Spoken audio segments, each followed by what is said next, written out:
એક એવી કલ્પના કરીએ કે કાલે સવારે ઉઠીએ અને ખબર પડે કે પગારમાં મોટો વધારો થઈ ગયો છે.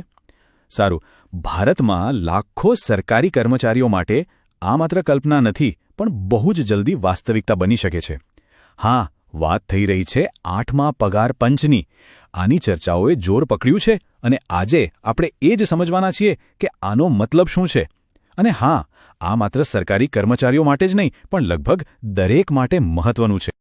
પણ એક મિનિટ, જે લોકો સરકારી નોકરી નથી કરતા એમનું શું? જે પ્રાઇવેટ સેક્ટરમાં છે એમનું શું? શું એમને પણ આનો કોઈ ફાયદો થશે? મને લાગે છે કે આ જ સવાલ અત્યારે મોટાભાગના લોકોના મગજમાં ઘૂમી રહ્યો છે. તો ચાલો આજે આનો જ જવાબ શોધવાની કોશિશ કરીએ. તો આ મોટા સવાલનો જવાબ શોધવા માટે આપણે શરૂઆત કરવી પડશે એ સત્તાવાર જાહેરાતથી જેણે આ આખી ચર્ચાને જન્મ આપ્યો છે. જેવી આ જાહેરાત થઈ, બસ સમજી લો કે દેશભરની સરકારી ઓફિસોમાં જાણે ઉત્સાહની એક લહેર દોડી ગઈ. સરકારે કહ્યું છે કે 8મા પગાર પંચ બનાવવાની પ્રક્રિયાને હવે ઝડપી કરવામાં આવશે.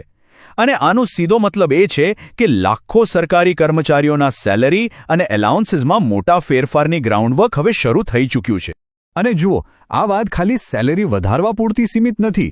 ખુદ વડાપ્રધાને પોતાના નિવેદનમાં બહુ સ્પષ્ટ કહ્યું છે, એમનો હેતુ લોકોના જીવનની ગુણવત્તા સુધારવાનો અને સાથે સાથે અર્થતંત્રને એટલે કે ઇકોનોમીને પણ એક પુશ આપવાનો છે.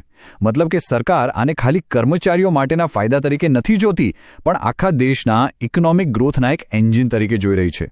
આ એક બહુ મોટો પોઈન્ટ છે. પણ આટલો બધો ઉત્સાહ, આટલી બધી ચર્ચાઓ આખરે છે શેના માટે? ચાલો એ સમજવા માટે થોડું ઊંડા ઉતરીએ અને જોઈએ કે આ પગાર પંચની ભલામણોનો એક સરકારી કર્મચારી માટે ખરેખર મતલબ શું હોય છે.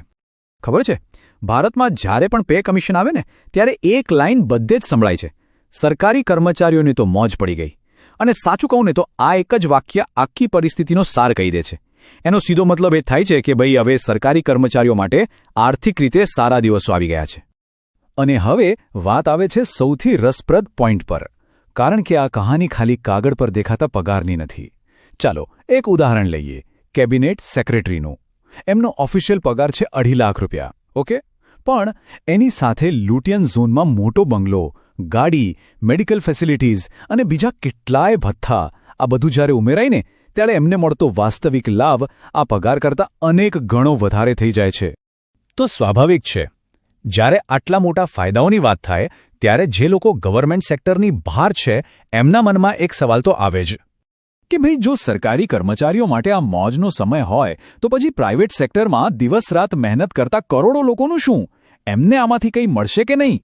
ચાલો આ બહુ જ અગત્યના સવાલનો જવાબ સીધો સત્તાવાર નિવેદનોમાં જ શોધીએ.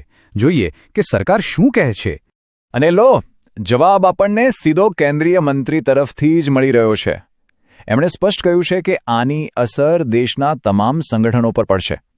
એટલે કે સરકાર પોતે માની રહી છે કે આ ફેરફારોની અસર ખાલી સરકારી ક્ષેત્ર સુધી સીમિત નહીં રહે, પણ એની લહેરો આખા દેશની ઇકોનોમી સુધી પહોંચશે. પણ સવાલ એ છે કે આ થશે કઈ રીતે?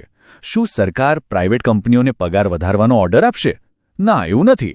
આ એક પ્રકારની રિપલ ઇફેક્ટ છે, એક આર્થિક ચેઇન રિએક્શન. સમજો આખી વાત કેવી રીતે કામ કરે છે.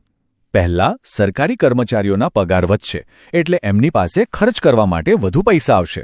એ લોકો માર્કેટમાં વધુ ખરીદી કરશે. આનાથી માર્કેટમાં ડિમાન્ડ વધશે અને ઇકોનોમીને એક ધક્કો મળશે. અને જ્યારે ઇકોનોમી સારી ચાલતી હોય ત્યારે પ્રાઇવેટ કંપનીઓ પર પણ પોતાના સારા કર્મચારીઓને સાચવી રાખવા માટે પગાર વધારવાનું દબાણ આવે છે. આ રીતે આખી સાયકલ ચાલે છે. ઓકે, આ બધી વાતો સાંભળવામાં તો બહુ સારી લાગે છે, પણ સૌથી મોટો સવાલ એ છે કે આ બધું થશે ક્યારે?